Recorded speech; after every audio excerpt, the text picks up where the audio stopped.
Semua pujian ini menguatkan iman percaya kami kepada Tuhan Yesus saja, satu-satunya Tuhan dan Juru Selamat. Terima kasih Tuhan, melalui anugerah-Mu Engkau sudah menyelamatkan kami. Engkau sudah memberi kehidupan kepada kami. Engkau sudah memindahkan kami dari kebinasaan kepada kehidupan bersama dengan Tuhan.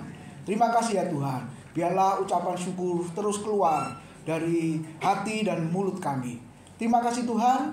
Biarlah pujian penyembahan hari ini boleh berkenan di hadapan Tuhan. Dan sebentar lagi firman Tuhan akan diberitakan. Sekali lagi kami akan mendengarkan berita sukacita Injil kelahiran Kristus yang membawa damai sejahtera kepada setiap kami. Pakai hamba-Mu untuk menjadi saluran berkat. Juga persiapkan seluruh jemaat yang hadir pada sore hari ini, baik yang onsite maupun yang online, dimanapun mereka berada. Persiapkan untuk menerima berkat kebenaran firman-Mu. Dalam nama Tuhan Yesus kami sambut firman Tuhan. Haleluya, amin. Ya, silakan duduk Bapak Ibu Saudara, selamat sore. Ya, puji Tuhan. Maafkan ya, bukan kebiasaan saya terlambat ya Bapak Ibu ya. Saya berangkat tadi jam 2 lebih 20 menit dengan harapan 1 jam nyampe. Berarti 3.20 sampai ya. Tapi ternyata 3.20 masih di Pasar Kembang, mau ke Gedung Doro. Jadi sampai sini ya 3:30 lebih sedikit. Jadi maafkan ya Bapak Ibu. Kalau Bapak Ibu tidak memaafkan, maka Bapakku yang di surga juga tidak akan memaafkan kesalahan-kesalahanmu. Nah, puji Tuhan. Ya, jadi sekali lagi harus memberi contoh ya. Dosen itu memberi contoh. Jadi kalau dosennya terlambat, muridnya ya terlambat. Gitu kan? Nah, kalau di gereja hamba Tuhannya terlambat, jemaatnya juga telatan, bukan teladan, telatan. Nah, itu hukumnya begitu. Makanya di gereja 1 jam sebelumnya saya sudah siap. Bapak Ibu ngajar 15 menit sebelumnya saya sudah siap. Kenapa? Hanya satu saja, keteladanan. Nah, pada sore hari ini kita akan merenungkan bagian firman Tuhan ya Bapak Ibu. Semoga jangan bosan, karena saya ikutin YouTube-nya juga beberapa waktu sama. Yaitu apa? Temanya, aku telah melihat keselamatan. Ya, ini yang keberapa? Ketiga atau keempat, kelima ini. Pokoknya saya ikutin YouTube Bapak Ibu GPPS Mulia sama semua. Lalu yang dibicarakan juga sama, yaitu seorang yang tua bernama, kalau kata Pak Hengki, si Emon ya. Salah ketik si Emon jadinya. Ya, saya juga perhatikan loh, kok si Emon ini. Padahal si Meon yang dimaksud. Ya, sudah minta maaf salah ketik katanya. Nah, kita melihat ayatnya firman Tuhan, Bapak Ibu ya agak panjang karena kalau hanya satu ayat saja ya saya nggak biasa begitu ya, mesti lihat konteksnya dulu. Ya, Lukas 2, 25 sampai 35. Mari kita lihat, perhatikan bersama-sama. Adalah di Yerusalem seorang bernama Simeon. Ia seorang yang benar dan saleh yang menantikan penghiburan bagi Israel. Roh Kudus ada di atasnya. Dan kepadanya telah dinyatakan oleh Roh Kudus bahwa ia tidak akan mati sebelum ia melihat Mesias, yaitu Dia yang diurapi Tuhan. Ia datang ke Bait Allah oleh Roh Kudus. Ketika Yesus anak itu dibawa masuk oleh orang tuanya untuk melakukan kepadanya apa yang ditentukan hukum Taurat, ia menyambut anak itu dan menatangnya sambil memuji Allah. Katanya, sekarang Tuhan, sama-sama, biarkanlah hamba-Mu ini pergi dalam damai sejahtera sesuai dengan firman-Mu. Ayat 30, sebab mataku telah melihat keselamatan yang daripadamu, yang telah Engkau sediakan di hadapan segala bangsa, yaitu terang yang menjadi pernyataan bagi bangsa-bangsa lain dan menjadi kemuliaan bagi umat-Mu Israel. Dan bapa serta ibunya amat heran akan segala apa yang dikatakan tentang dia. Terakhir, lalu Simeon memberkati mereka dan berkata kepada Maria ibu anak itu, sesungguhnya anak ini ditentukan untuk menjatuhkan atau membangkitkan banyak orang di Israel, dan untuk menjadi suatu tanda yang menimbulkan perbantahan, dan suatu pedang akan menembus jiwamu sendiri, supaya menjadi nyata pikiran hati banyak orang. Amin. Bapak Ibu Saudara, siapa di antara kita yang pengen usia lanjut? Yang angkat tangan sudah terjadi ya. Umur sudah 70 tahun jalan-jalan, 80 jalan-jalan. Nah, jadi usia lanjut pengen ya. Nah, yang kedua, buat apa usia lanjut, usia panjang tapi gonta-ganti pindah rumah sakit? Bukan pindah apartemen atau hotel, tapi seminggu rumah sakit A karena nggak ngatasi, seminggu lagi rumah sakit B dan lain sebagainya. Buat apa? Jadi kerinduan setiap orang, kerinduan kita semua, usia lanjut, kemudian sehat. Amin, saudara. Saya kaget ini ada hamba Tuhan meninggal tadi ya, Pak Andi Dharma ya. Saya kaget juga loh, masih muda, GPPS Shalom. Ya, saya tahunya di Facebook. Loh, bukankah dia masih muda, masih sehat, kelihatannya masih sehat. Loh kok tiba-tiba muncul dirinya sendiri, nggak tahu sing ngirim sopo. Facebook ya Facebooknya Pak Andi, fotonya dipasang, lalu ayatnya, aku telah mengakhiri garis akhir, aku telah memelihara iman. Loh, iki sopo iki? Nah kadang-kadang saya ini juga bingung saudara, yang meninggal ngucapin dirinya sendiri. Ya pasti bukan ya. Sama seperti ada jemaat, saya di call karena doa malam hari Jumat saya nggak bisa angkat, lalu dia WA, Pak, loh pasang fotonya, loh kok meninggal, loh terus ngirim sopo ini tadi, di WA dirinya sendiri fotonya dimakamkan, kapan penghiburannya, ya pasti istrinya ya saudara, ternyata saya Maison Kak Diasa, oh bapak saya istrinya, kalau sama istrinya saya nggak kenal bapak ibu, taunya sama suaminya yang bersama-sama pelayanan dan lain sebagainya. Nah memang bapak ibu saudara, umur tidak ada yang tahu ya sampai seberapa. Kalau tugasnya sudah selesai, bapak ibu ya jangan maksa. Ya kan? Di dunia ini sudah selesai tugasmu. Ya sudah, jangan maksa, doa minta kesembuhan ilahi. Itu maksud Tuhan kan? Ya, lalu kalau yang di sana itu, mbok dituang minyak 1 tangki mobil yang 64.000 liter. Kalau Tuhan berkata, "Pulanglah anakku." Pulang apa enggak? Nah, ya pulang. Nah kadang-kadang kita ini kan maksa Tuhan tuh Bapak Ibu ya.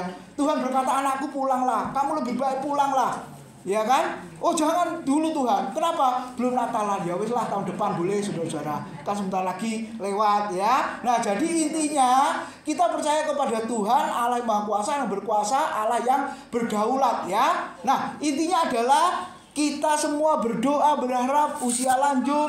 Lalu yang kedua sehat-sehat. Nah terus setelah itu apa? Tujuannya apa? Tujuannya ini loh Bapak Ibu. Ya, ada salah satu murid saya hari Selasa itu lansia, seorang oma. Ya, kemarin ikut doa malam karena Jumat kelima kemarin kita adakan secara online karena pembicaranya dari Jakarta. Jadi lebih baik online saja.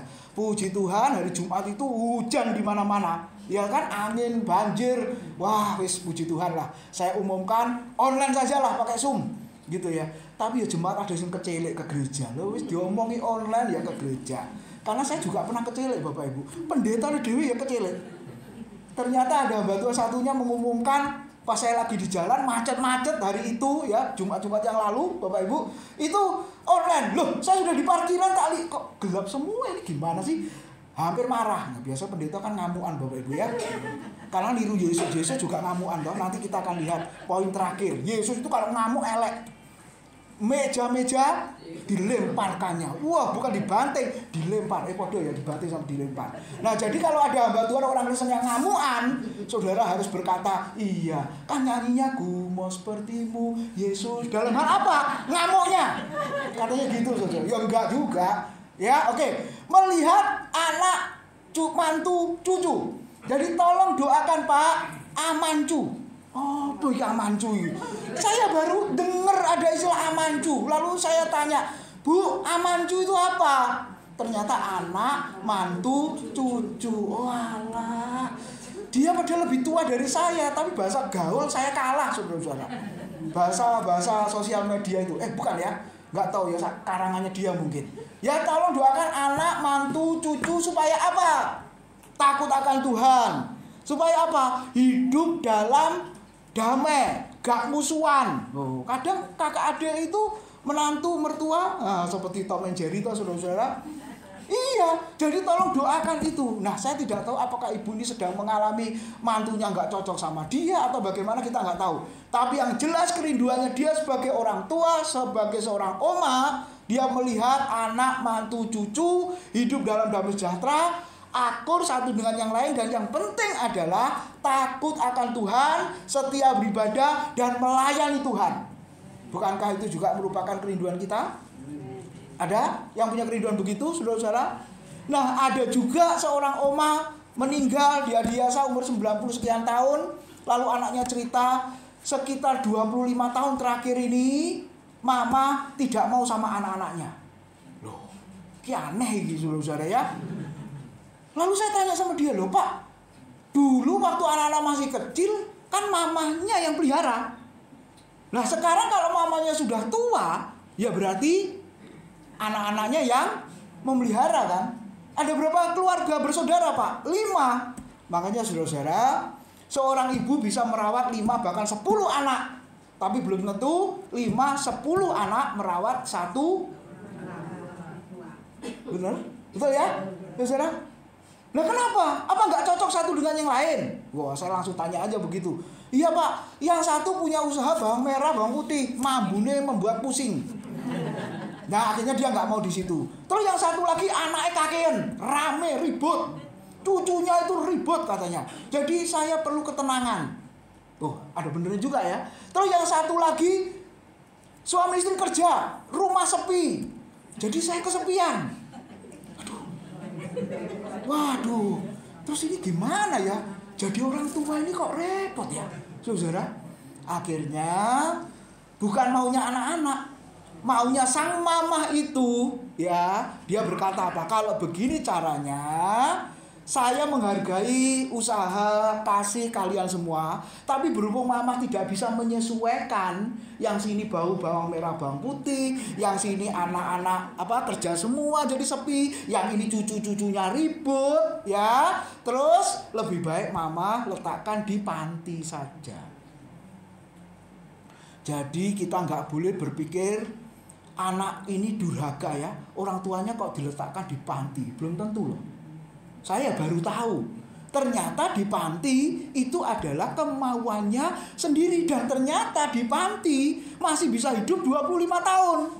Coba kalau kumpul sama anak menantu cucunya, bisa cepat mati sudah.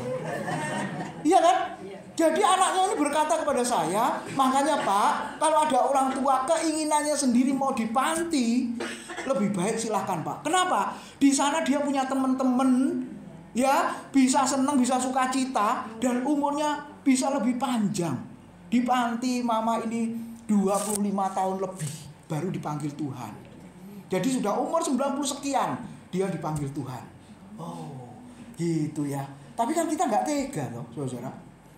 Ya, sekarang aja kami sudah berpikir, loh, ini anak 2, terus kuliah luar negeri, nanti dapat calon suami orang sana. Ini adiknya cerita ke saya, Pak, Cece loh, kenapa? Wis punya pacar Pak? Oh ya? Orang mana? Yang jelas bukan orang Indo Pak. Loh, terus? Ya pokoknya nanti akan cerita sendiri lah Pak. Waduh, hilang saudara ya. Hilang. Memangnya di Surabaya nggak hilang juga? Ya hilang juga kan saudara-saudara. Kan diambil sama suaminya, betul? Ya hilang juga. Aduh, alamat hilang tadi. Kemarin dia ngomong sama istri, aduh alamat hilang ya anak satu ini ya. Yang nomor 1 sudah ya di S2, habis itu ya sembuh gitu ya. Maunya sampai S3. Waduh, saudara-saudara. Anak wedok mau S3 ya sudah biar enggak apa-apa. Nyuntuk bapak soalnya ya. Udah biarin aja. Nah, yang nomor 2 juga sama nanti. Perempuan juga kan? Ya, Bu Leli sama Pak Yo sudah tahu ya. Saudara, nanti juga pergi ngilang, tinggal berdua. Makanya kemana-mana ini berdua. Kok balik pacaran ya?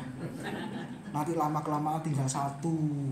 Ya kan? Tinggal mati toh, saudara. Kecuali mati bareng ya. Ya kan? Mesti salah satu dipanggil Tuhan. Kerinduannya apa? Melihat anak, mantu, cucu, cicit. Bahkan kalau umur 90 lebih kan punya cicit. Hidup dalam damai sejahtera, rukun. Dan yang terpenting apa? Takut akan Tuhan. Nah, Simeon. Pak Enggi menyimpulkan umur Simeon berapa Pak kemarin itu? 112-an tahun ya? Saudara denger nggak? Saya aja ikut khotbahnya Pak Hengki, saudara nggak ngikutin ya? Hah? Iya, hari Minggu kemarin kan? Tanggal 1 ya? Saya paling kesel kalau jemaat tak tanyain nggak jawab. Kemarin sudah dengar, lupa. Tak marahi saudara-saudara. Minggu kemarin saya tanya, lupa. Tak marahi saudara-saudara. Engkau ini dengar apa kalau begitu? Ya kalau dengar gosip-gosip langsung nyantol. Dengar firman, lali. Ini kan kebacot toh saudara-saudara. Enggak di sini, tempat saya. Jadi saudara jangan berpikir kok aku dimarahi. Enggak marahi saudara, marahi jemaat yang saya layani itu loh saudara. Karena khotbah kita kan eksposisi urut. Kemarin pasal berapa? Bicara siapa tokohnya? Lali Pak. Loh kok lali saudara? Untungnya namanya gak lupa. Simeon 100 sekian tahun. Tua apa muda? Kerinduannya perhatikan. Berbeda dengan kerinduan saya dan saudara. Dikatakan apa? Dan kepadanya telah dinyatakan oleh Roh Kudus ayat 26 bahwa ia tidak akan mati sebelum ia melihat Mesias, yaitu dia yang diurapi Tuhan. Wah ini luar biasa. Bahasa sederhananya, Tuhan, sebelum kau panggil aku harus melihat Mesias. Bahkan Alkitab mengatakan bukan hanya melihat, tapi apa? Menggendong. Waduh saudara, kedekatan. Nah, tafsiran Matthew Henry ya, saudara dikutip ya, kedekatan sampai sedekat jantung hati. Bapak Ibu, lihat ya. Nah, akhirnya betul jadi kenyataan.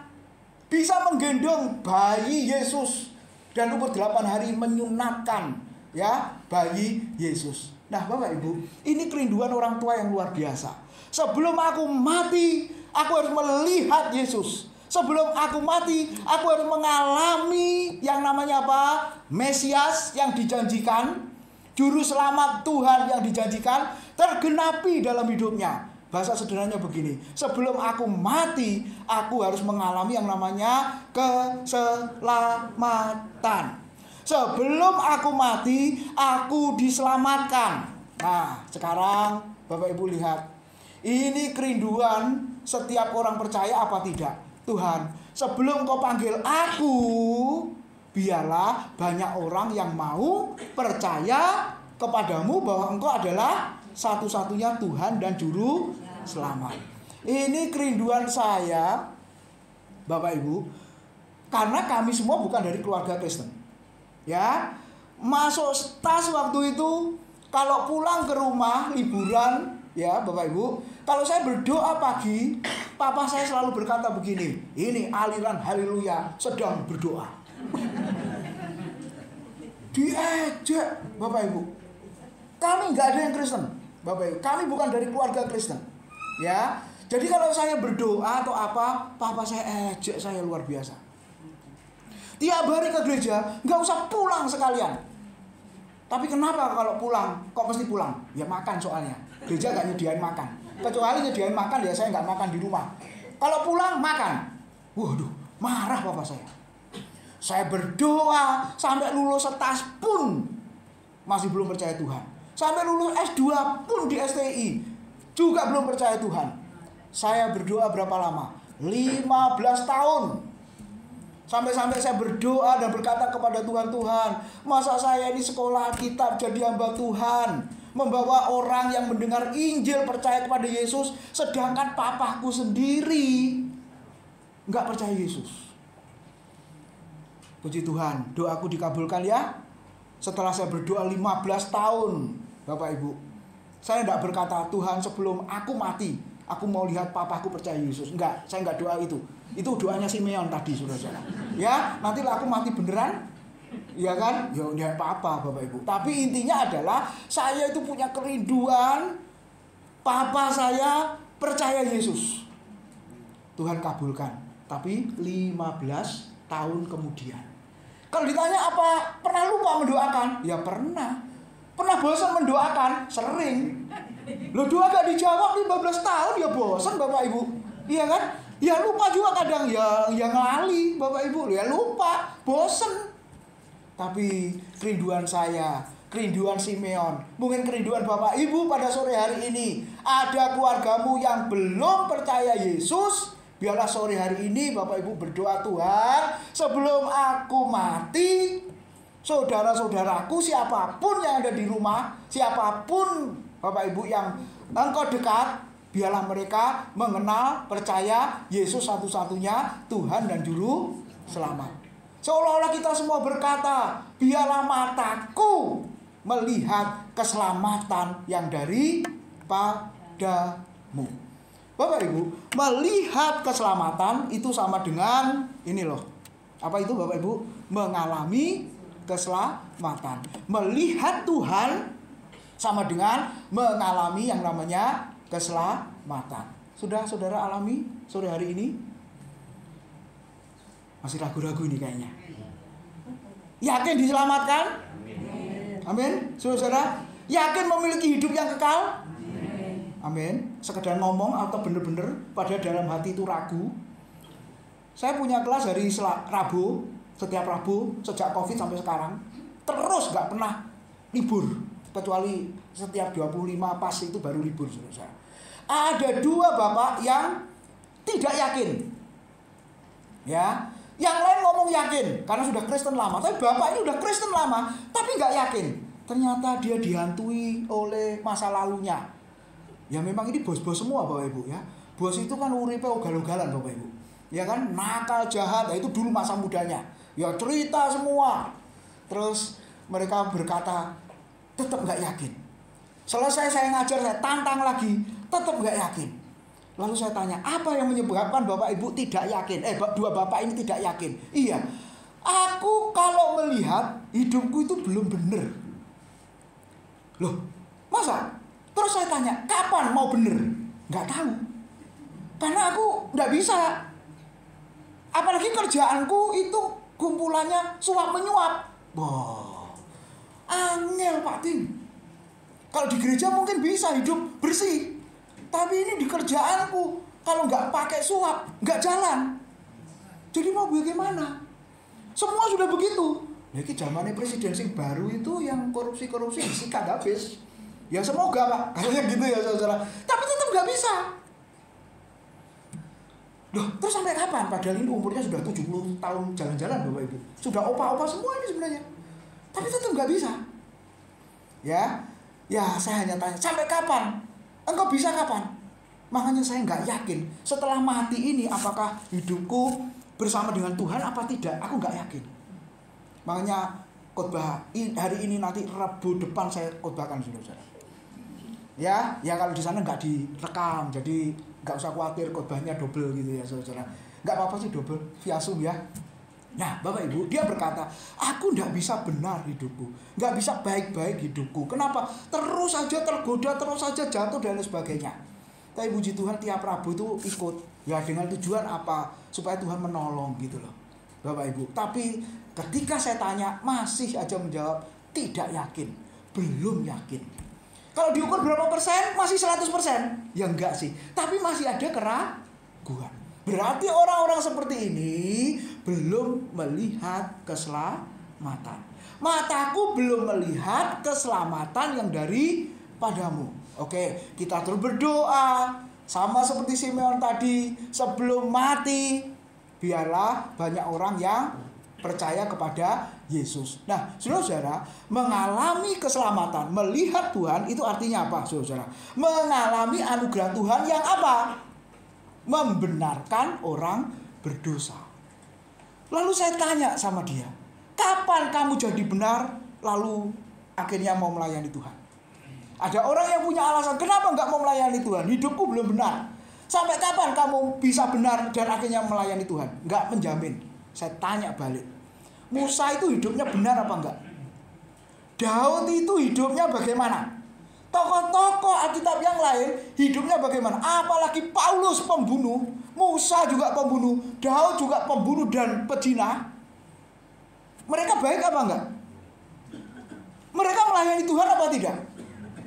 Nah setelah dengar itu, berarti enggak ada seorang pun yang baik. Enggak ada, hanya Yesus yang baik, hanya Bapa yang baik. Kita semua enggak ada yang baik, enggak ada yang benar. Tapi bersyukur ketika saudara-saudara mengalami keselamatan, artinya mengalami menerima anugerah yang apa? Membenarkan saya dan saudara yang adalah orang berdosa. Roma 5 ayat 1, iman kita kepada Kristus itu yang membuat saya dan saudara yang tadinya orang berdosa, orang jahat, orang salah, dihitung benar, dihitung kudus, dinilai suci oleh Tuhan. Sebab kalau Bapak Ibu tidak dikuduskan, tidak dibenarkan, tidak diberi status yang baru, engkau orang benar, orang suci anakku, kita semua tidak bisa menghadap Tuhan yang suci. Kenapa? Karena kita berkata Allah adalah api yang menghanguskan. Digambarkan begitu ya, saudara. Itu untuk menghilangkan kekotoran, untuk membakar habis kenajisan dan lain sebagainya. Jadi karena dia adalah api, bagaikan api yang menghanguskan, maka saudara-saudara harus di hadapan Tuhan dihitung benar, dihitung suci. Nah, bersyukur kita sudah percaya Tuhan. Tuhan menilai kita benar. Tuhan menilai kita orang-orang kudus, Bapak Ibu. Nah, itu poin pertama. Lalu berikutnya apa? Simeon tadi dikatakan apa? Dia seorang benar dan saleh. Ya. Nah, kalau hidup benar itu karya Tuhan, kalau kesalehan saya dan saudara yang mengusahakan. Gitu ya. Sekali lagi, saya dan saudara dijadikan benar, dijadikan kudus oleh Tuhan. Terus setelah dijadikan benar, dijadikan kudus, kita buat apa? Gak buat apa-apa? Atau yang kedua apa? Kita tetap hidup dalam dosa? Gak mungkin. Saudara, kenapa gak mungkin? Kita sudah diberi status sebagai orang benar, orang kudus, bahkan sebagai anak-anak Allah. Terus setelah itu apa? Ya pasti kita hidup menuruti perintah, taat kepada Bapa kita. Nah, 2 Petrus 1 ayat 5-7 itu bagus sekali. Justru karena itu saudara, kamu harus berusaha sungguh-sungguh. Bahasa Indonesia ini pemborosan kata ya. Padahal artinya satu loh. Berusaha, harus berusaha sungguh-sungguh. Boleh dipakai satu kata saja enggak? Kamu harus. Sudah benar kan? Kamu berusaha. Benar kan? Kamu sungguh-sungguh. Benar kan? Tapi kenapa penulis Alkitab, Rasul Petrus mengatakan kamu harus berusaha sungguh-sungguh menambahkan kepada imanmu kebajikan, kepada kebajikan pengetahuan, kepada pengetahuan, gak eling Bapak Ibu, kesalehan, penguasaan diri, kesalehan dan seterusnya, kasih akan saudara, kasih akan semua orang. Itu klimaksnya, itu akhirnya. Jadi Bapak Ibu, ketika saudara-saudara sudah dibenarkan dapat anugerah Tuhan, maka saudara-saudara harus hidup saleh. Seperti Simeon, dikatakan Alkitab, dia saleh. Apa artinya saleh? Tulus. Nah, ini bicara hati memang. Gitu ya. Bicara yang di dalam. Ya, bicara apa? Motivasi. Bicara isi hati. Yang tahu siapa? Suami tahu isi hati istrinya atau sebaliknya? Dibohongi. Wis tahunan dibohongi baru nyadar, Pak. Iya loh, saudara. Ya, ada jemaat yang cerita begitu. Pak Tim, aku ini istri yang paling goblok. Loh kenapa? Kamu kan sarjana. Goblok aku, Pak. 15 tahun dibohongi sama suamiku selama ini. Gila ini saudara-saudara.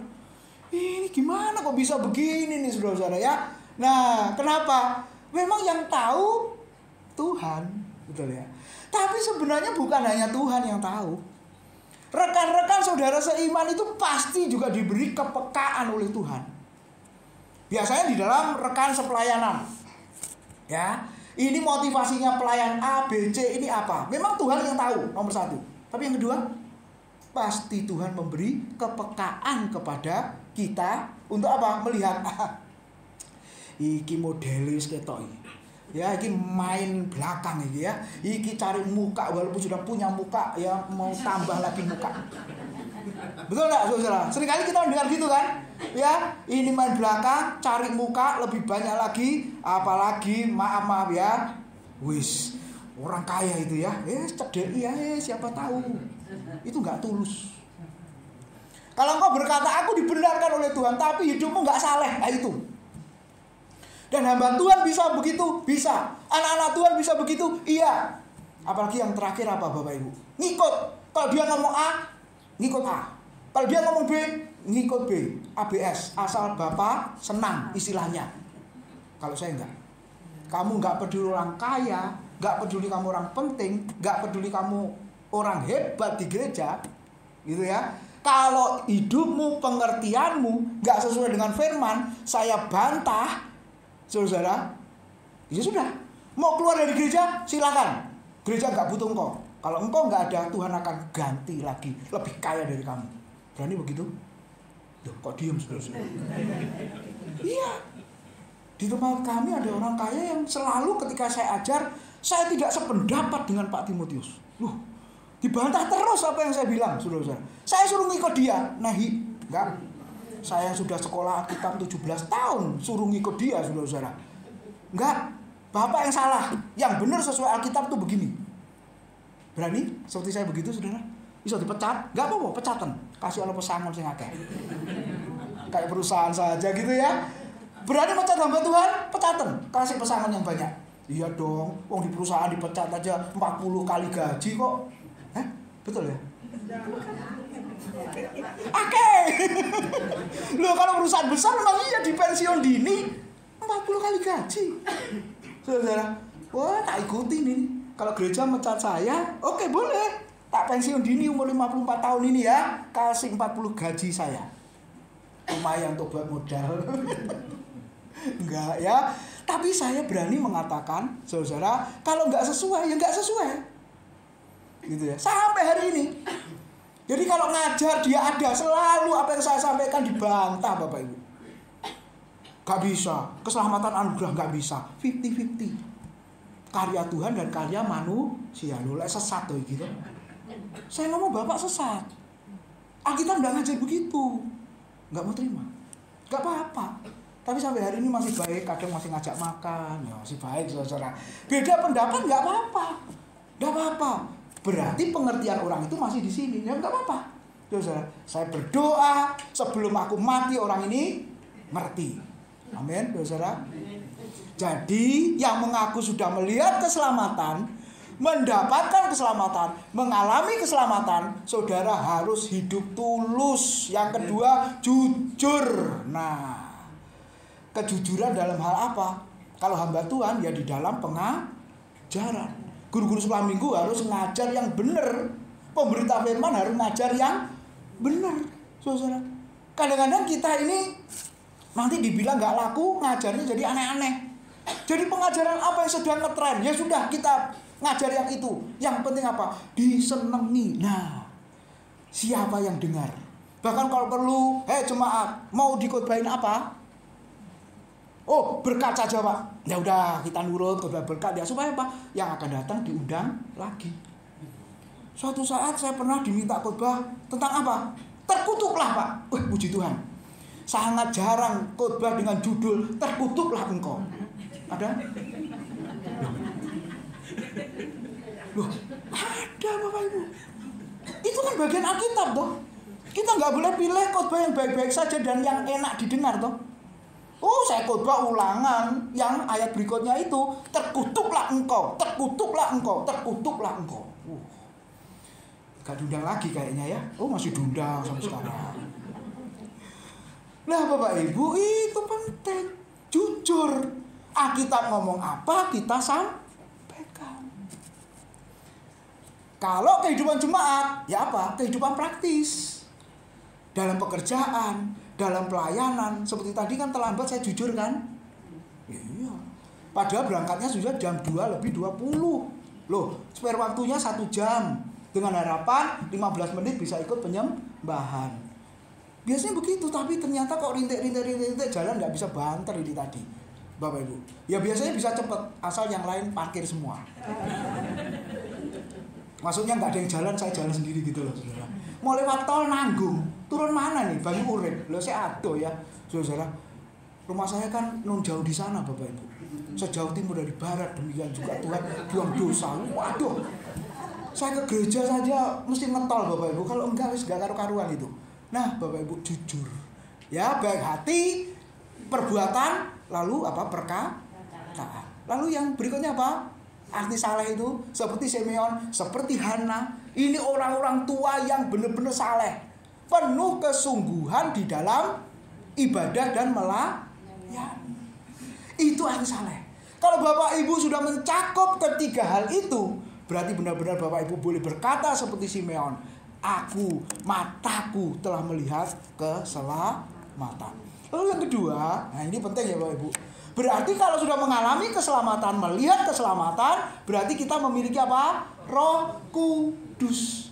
Memampukan percaya bahwa Yesus itu adalah Tuhan. 1 Korintus 12 ayat 3, sama-sama 23. Karena itu aku meyakinkan kamu bahwa tidak ada seorang pun yang berkata-kata oleh Roh Allah dapat berkata, terkutuklah Yesus. Dan tidak ada seorang pun yang dapat mengaku Yesus adalah Tuhan selain oleh Roh Kudus. Bapak Ibu, ini benar-benar ya, nggak main-main loh. Orang bisa mengaku Yesus adalah Tuhan, itu kalau nggak anugerah karya Roh Kudus itu nggak mungkin. Walaupun, Bapak Ibu, saya pernah mendoakan orang sakit, sudah mau mati.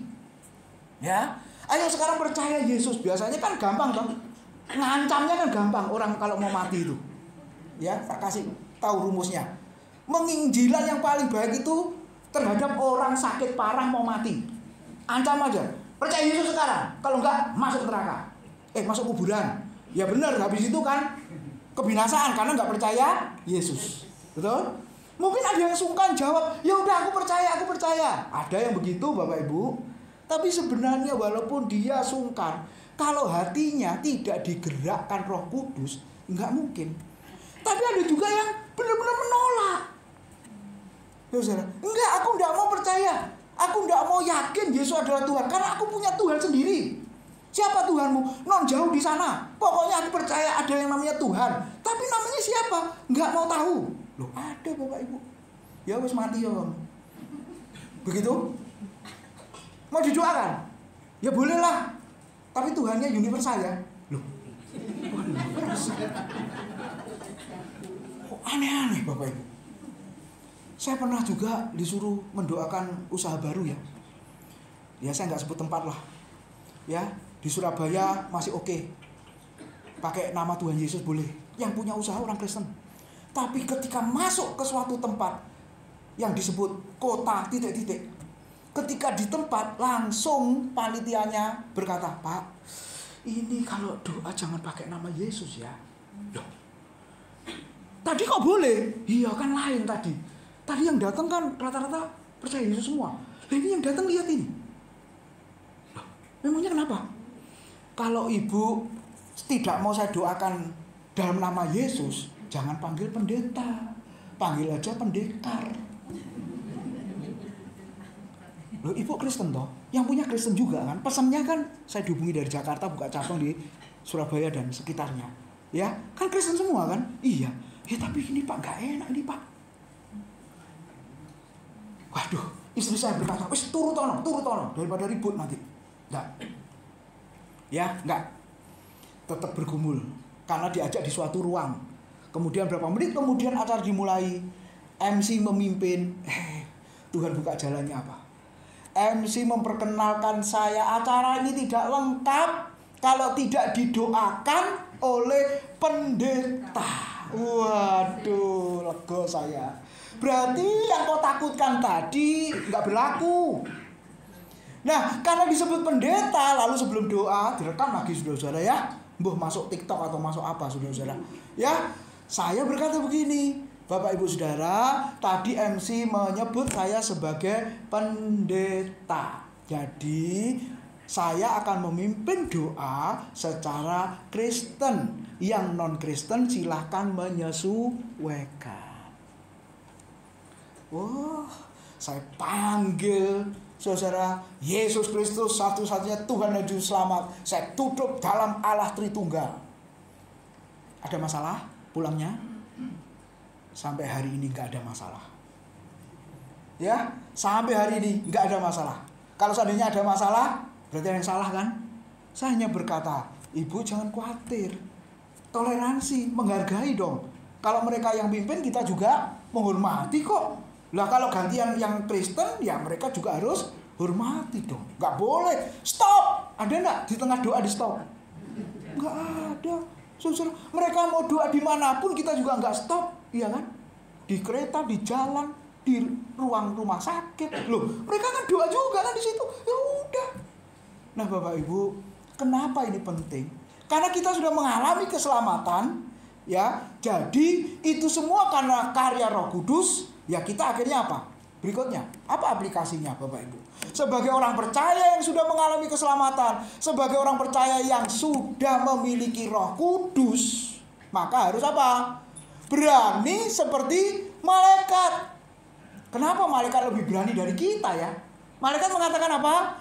Jangan takut, sebab sesungguhnya aku memberitakan kepadamu kesukaan besar untuk seluruh bangsa. Hari ini telah lahir bagimu Juru Selamat, Kristus Tuhan di kota Daud. Mempunyai pengertian satu-satunya Juru Selamat, satu-satunya Kristus yang membebaskan, satu-satunya Tuhan Allah pencipta langit dan bumi yang harus disembah. Sebagai orang percaya yang mengaku memiliki Roh Kudus, yang mengaku sudah diselamatkan, itu harusnya apa? Berani memberitakan kabar kesukaan, kabar keselamatan melalui apa Bapak Ibu? Perkataan dan perbuatan. Seringkali orang Kristen tidak bisa dilihat apanya? Perbuatannya. Kalau perkataannya masih bisa, karena lidah tak bertulang. Ya kan? Ngomong di sini bisa baik-baik, di sana bisa sebaliknya. Tapi kalau sudah perbuatan, makanya saya selalu berkata kepada rekan-rekan ya, waktu pelayanan di LP ya, di penjara. Saya hanya berkata begini, saudara-saudara jangan berdoa minta jiwa baru. Duh, salah. Hah? Salah. Kalau saudara di gereja ini harus minta jiwa baru memenuhi kursi yang disediakan. Kalau di LP saya mengajar pada mereka, jangan berdoa minta jiwa baru ya. Kalau perlu jiwa-jiwa ini keluar semua, gereja di LP kosong supaya gak nambahi kerjaan pendeta. Bukan. Tapi ternyata mujizat Tuhan terjadi. Semakin Tuhan kirim jiwa-jiwa baru. Kacau ini saudara. Apalagi WL berkata, selamat datang Bapak Ibu masuk ke dalam pembinaan. Waduh. Saya kan tiap bulan ke LP Madiun zaman itu Bapak Ibu, dengan GKI Jemur Sari waktu itu. Setiap bulan belum ada tol, jadi berangkat pagi-pagi jam 6, ibadah jam 10, selesai jam 12, pulang kena macet-macet sampai rumah bisa jam 6, jam 7 malam. Tak belain begitu. Setiap bulan, tahunan Bapak Ibu. Tapi apa yang terjadi?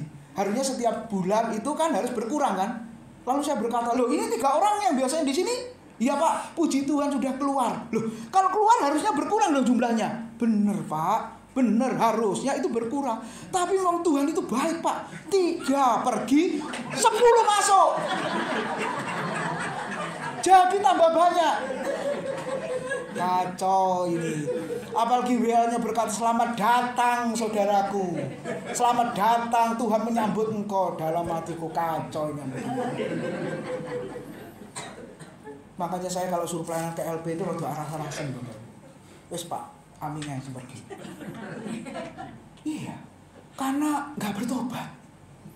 Ya karena narkoba ya, Bapak Ibu di Madiun itu. Sudah keluar, masuk lagi. Hukumannya tambah berat. Aduh, ini pantas berkata kapokmu kapan ya? Atau yang kedua, ini tidak bisa diusir dengan doa puasa kecuali dibina. Ya, ini nggak bisa dibina ini model begini saudara. Ya betul ya Pak ya. Betul. Makanya saya berdoa kalau bisa gereja di LP tidak ada, supaya orang itu tahu ternyata yang melakukan kejahatan bukan orang Kristen. Yang melakukan kejahatan bukan orang yang sudah melihat keselamatan. Yang melakukan kejahatan bukan orang yang sudah mengalami Tuhan dalam hidupnya. Ternyata orang-orang itu berarti buta. Orang-orang itu berarti belum melihat keselamatan. Orang-orang itu berarti apa? Belum mengalami kehidupan yang diselamatkan. Belum mengalami kehidupan yang diubahkan oleh Roh Kudus. Jadi susah orang model begitu. Ya, kalau itu ada di dalam kehidupan gereja, pertanyaannya, apa yakin bahwa orang seperti itu adalah orang yang diselamatkan? Minggu besok saya akan khotbah di Kisah Rasul pasal 2. Ayat terakhir di situ dikatakan apa? Tuhan menambahkan dengan jumlah orang-orang yang diselamatkan. Gereja hari-hari ini nggak peduli. Yang penting tambah jiwa orang-orang kaya. Kalau perlu Tambah banyak jemaat yang punya mobil semua. Padahal gerejanya nggak punya tempat parkir, ngerepoti tetangga. Betul nggak, saudara? Gereja nggak peduli sekarang. Yang penting banyak, kalau banyak kolektornya banyak. Tapi pernahkah kita berpikir gereja harus diisi dengan jiwa-jiwa yang diselamatkan? Minggu besok saya khotbah itu ya di GBK Pasari Bapak Ibu. Kalau mau datang ke sana boleh. Sama ibadahnya jam 9. Ya, nonton YouTube-nya ya. Perhatikan para gembala. Dan ketika mereka gembala melihatnya, nah lihat ya, mataku melihat keselamatan, melihat Yesus. Para gembala juga melihat bayi Yesus di palungan. Nah, mereka mengatakan apa? Mereka memberitahukan apa yang telah dikatakan kepada mereka malaikat tentang anak itu. Dan semua orang yang mendengarnya heran tentang apa yang dikatakan gembala-gembala itu kepada mereka. Jadi yang kedua Bapak Ibu, melihat keselamatan, melihat Yesus mengalami keselamatan, berarti ada Roh Kudus yang memampukan kita untuk percaya bahwa Yesus adalah Tuhan. Dan aplikasinya apa? Kita memberitakan kabar keselamatan. Yang terakhir Bapak Ibu, tadi Simeon mengatakan apa? Di Lukas 2 ayat 27 ya. Ia Simeon datang ke bait Allah oleh Roh Kudus. Ini bicara motivasi ini. Ke bait Allah, kalau konteks sekarang ini ke gereja, karena apa? Saya tadi berpikir, waduh kok hujan ya. Kira-kira ada jemaatnya apa enggak ini kalau hujan? Orang Kristen sekarang ini takutnya sama Tuhan apa sama hujan? Harusnya kan takut sama Tuhan, tapi rata-rata takut sama hujan. Hujan dikit gak datang. Sangat mudah Bapak Ibu, alasan tidak ke gereja. Itu yang saya heran.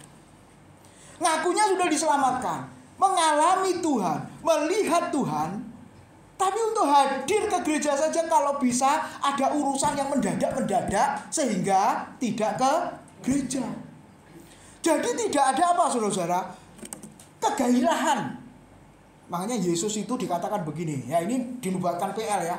Maka teringatlah murid-muridnya bahwa ada tertulis Yohanes 2:17, cinta untuk rumahmu menghanguskan aku. Karena konteksnya apa? Rumah ibadah, bait suci sudah menjadi sarang penyamun, sarang perampok. Ada orang berjual beli, ada korupsi juga di sana. Jadi kalau nukar uang yang dibawa tidak kudus harus dibawa ke imam-imam. Uang ditukar dengan uang kudus tapi dikorupsi. Bapak Ibu, jangan bawa kambing domba dari daerah untuk ke Yerusalem ya, beli di sini karena ini domba yang kudus. Nah, ini dengan harga yang di-up. Saudara. Nah, ini Yesus marah. Makanya tadi yang saya bilang, marahnya Yesus jelek kan? Meja-meja penukar uang dibalikkannya. Saudara, lihat itu. Jelek sekali Yesus kalau marah ya. Tapi perlu. Ini yang disebut dengan kemarahan yang kudus.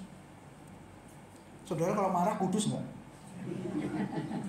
Kalau emosian kudus enggak? Kemarahan yang dilakukan Yesus bukan karena apa? Saudara? Dosanya dia enggak, yang menyebabkan berdosa enggak. Tapi Yesus marah, Tuhan Allah marah karena tidak bisa melihat sedikit dosa. Saudara, jangan banyak-banyak. Sedikit dosa saja membuat Tuhan marah. Nah, ini yang dilakukan oleh Yesus. Ini yang dilakukan oleh Simeon. Jadi dia datang ke bait Allah karena Roh Kudus. Waduh, saudara.